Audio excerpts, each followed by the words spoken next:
wake up formed by sand. I rub my head with my newly formed hand. Before I know it, my world turns black and my consciousness goes off track. I wake up and gasp at what the sorcery has did. I find a hole at the place I used to have my rib. I then see it being quite different but similar to me. Me and it stands upright similarly, but this being has much wider hips, much more shinier lips. Two enlarged breasts coming from its chest. From its scalp it had far longer hair. I thought to myself, whoa, this is rare. Like me, the ape-like creature had vegetables covering its genitals. I looked past my odd twin to see a light too bright to believe. It said, "This is Eve, and welcome to the Garden of Eden, the place that only your wildest dreams can ponder to believe in. But watch for the beast that will deceive. Do its commands and I will force you to leave."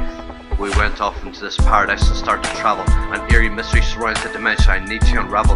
Me and Eve find a tree with a golden apple. I begin to have visions of ruling this alien Amazon within a castle.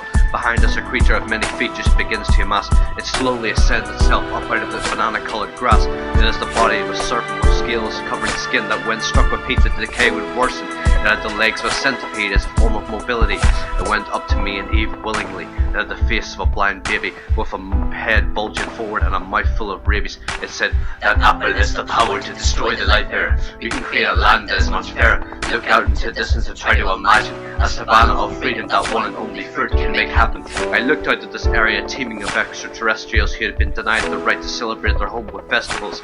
I climbed up the vegetation to grab the fruit to obtain the mighty power that my great reign would suit. Unfortunately, the sorcery that created me and Eve decided to get rid of us like a disease. The power shouted, "You have disobeyed me, you must go," and proceeded to vanquish us to the unknown below. I tried to use the apple, but its power was useless. Of all the creatures to believe in, I can't reason why I choose this. I was filled with hate and didn't hesitate.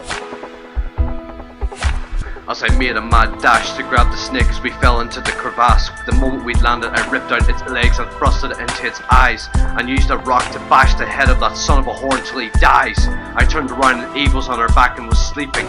Turned back around and the wasteland had become freezing. I looked out into the distance and said, "Eve, we are leaving." But my mind was still an ocean of emotion for what had happened. Going from paradise to wasteland is so quick as something I couldn't fathom. All of a sudden I heard Eve scream, "Help me, Adam!" I glanced behind as the flesh around her stomach began to stretch and tear until it burst open and guts spilled everywhere.